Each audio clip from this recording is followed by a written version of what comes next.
En campagne pour la présidentielle de 2027, Gabriel Attal surtout, et un petit peu aussi Jordan Bardella, penche pour la suppression de l'âge légal de départ à la retraite, une petite révolution qui ne serait cependant pas sans conséquences.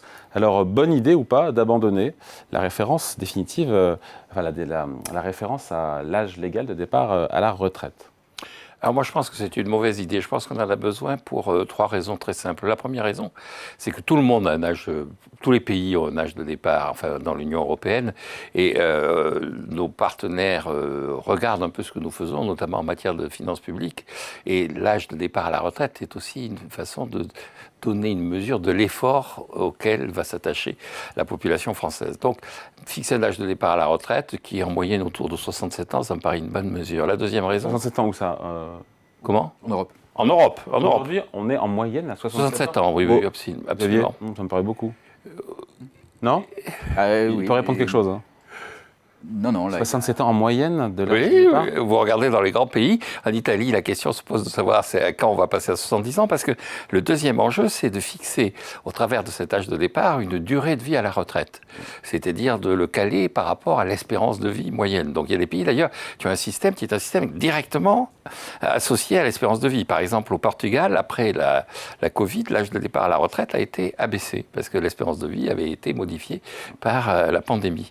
Or, l'âge de départ à la retraite repose, si on fait la retraite à 60 ans de 1981, ça garantissait 17 ans d'espérance de vie. Donc je pense qu'on peut se dire, on regarde... À la retraite. À la retraite. En bonne santé. En bonne santé. On peut dire qu'on fait la même chose aujourd'hui, ça porte là aussi un âge de départ à 67 ans.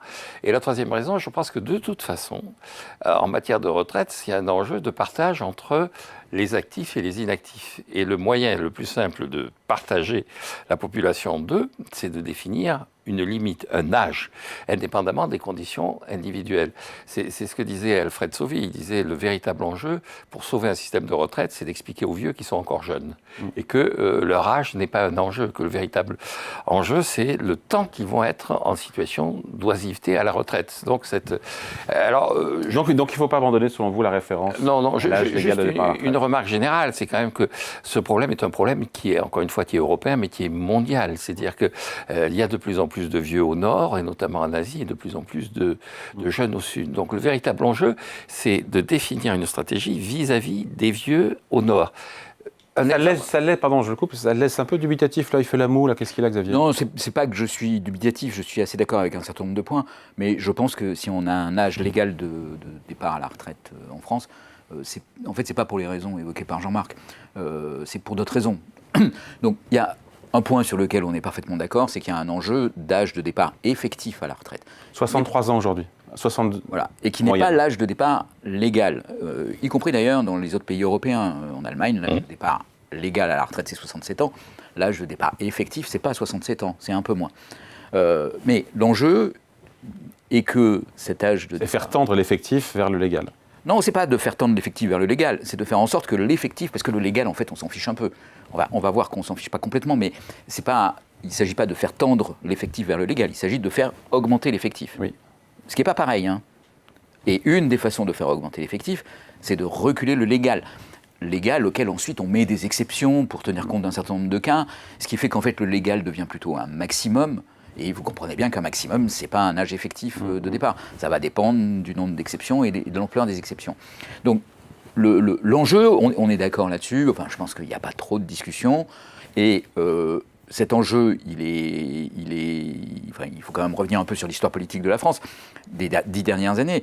Je pense que c'était un consensus plus ou moins politique, mais qui s'est heurté à la fois une forme de maladresse ou peut-être un manque de pédagogie ou un manque de négociation qui a conduit à une situation assez particulière en France où, en fait, ça s'est bloqué. Et ça s'est bloqué au point que, dans certains partis, la position a été de dire non, on ne va pas toucher à l'âge effectif de départ à la retraite et on va toucher à aucun des paramètres, en fait, du coup, et on va tout geler. Voire même, on veut revenir en arrière dans certaines propositions. C'est pas sérieux ou c'est... c'est pas sérieux, c'est possible, mais ça implique un équilibre entre les jeunes et les vieux qui est quand même assez difficile à porter. Voilà, et on aura énormément de mal à le financer autrement que par une augmentation très forte des cotisations ou une baisse très forte du niveau de vie des retraités, et que, voilà, je veux dire, l'un dans l'autre, on peut pas... Voilà, on peut pas... Donc pas bonne idée, ou bonne idée d'abandonner la référence à l'âge légal de départ à la retraite? Le point aujourd'hui en France, c'est de dire, OK, on veut augmenter l'âge effectif de départ à la retraite, qui augmente d'ailleurs, par ailleurs, je veux dire, parce que la France a quand même, malgré tout, fait des réformes, et cet âge, il a quand même augmenté. 63 ans, c'est ça, l'âge effectif en France de départ à la retraite?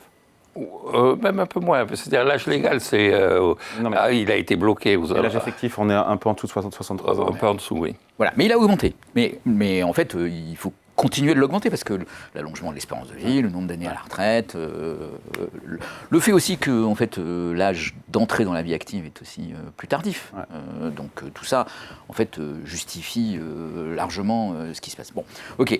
Donc il faut l'augmenter.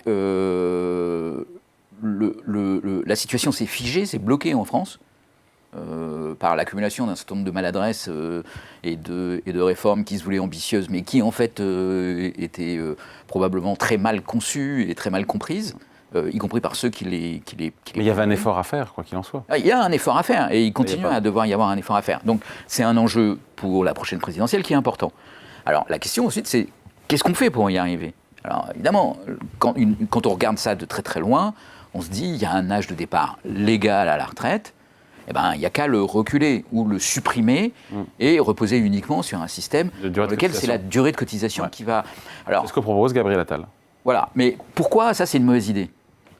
En fait, c'est une mauvaise idée parce que ça va être extrêmement pénalisant pour tous ceux qui ont des carrières hachées. Les femmes notamment.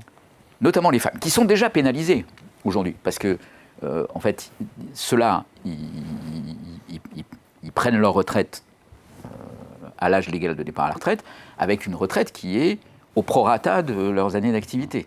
Donc, ils ont déjà une retraite qui est diminuée.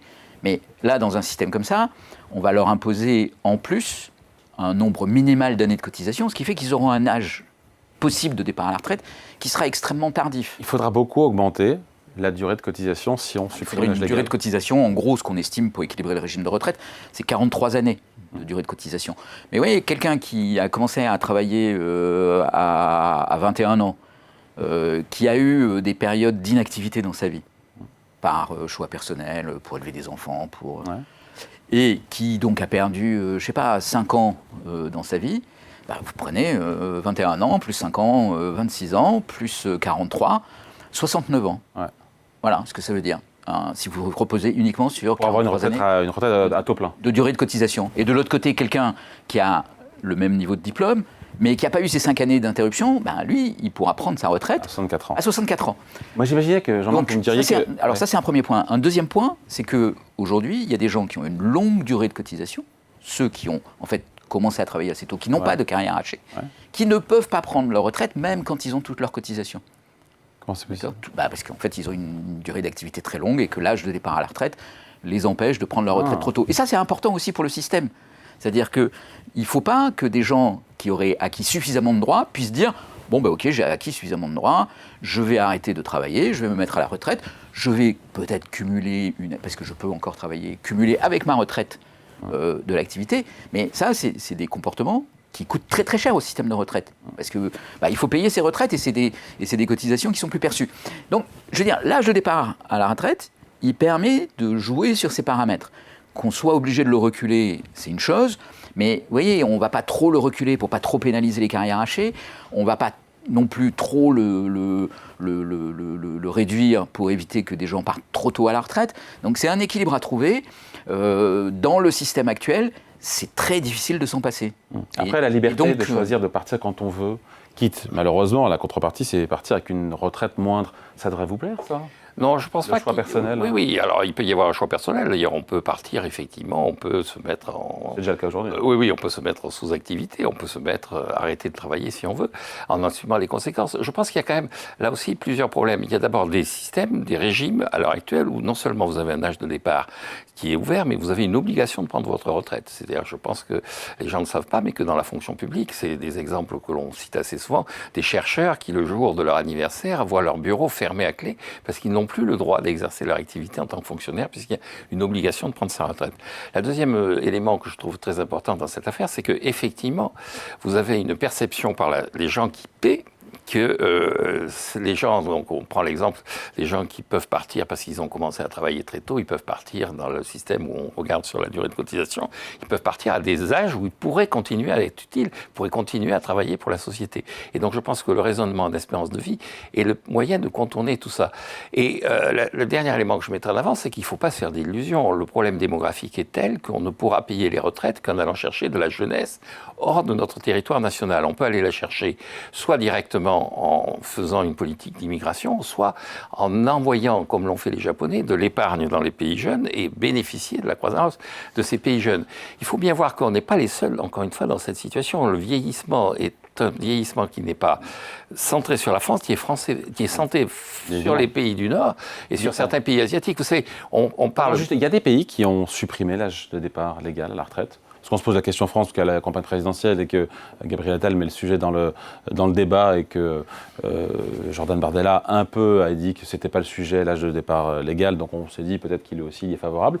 Il y a des pays qui l'ont fait déjà, où on serait... Parce que si personne ne l'a fait, c'est peut-être qu'il y a une raison aussi, non?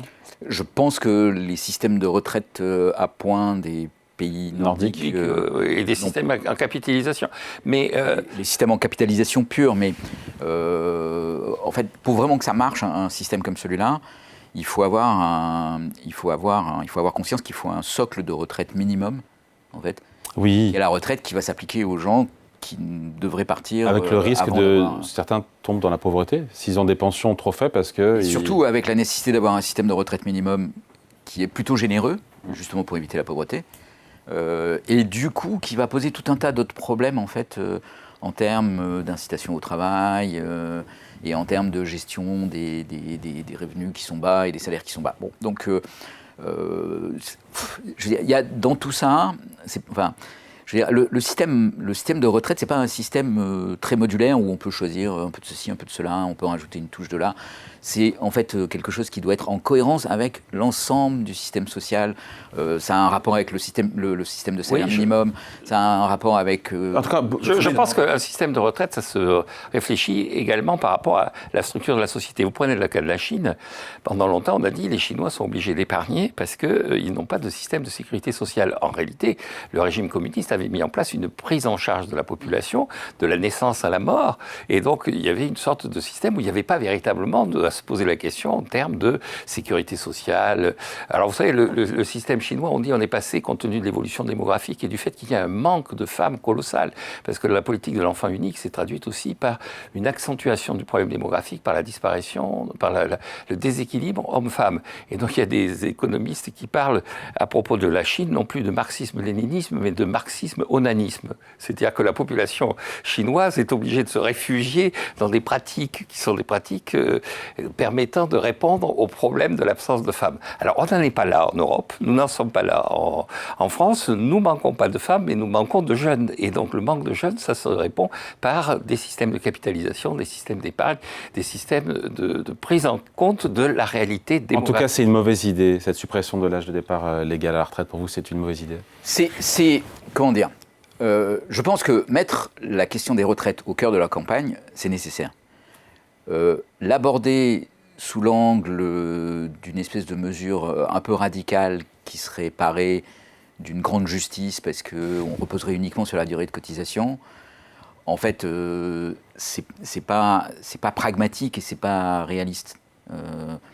Et donc, du coup, ça va nous réenclencher une séquence politique dans laquelle quelqu'un va arriver avec un projet mal ficelé, qui n'a pas bien compris les enjeux, et donc qui sera mal exécuté, va se heurter à des injustices flagrantes, et qui ne sera pas exécuté, et on va à nouveau perdre 5 ans ou 10 ans sur cette question. Or, la responsabilité, aujourd'hui, elle implique que, voilà, on ne peut pas se permettre une nouvelle flébite sur la question des retraites.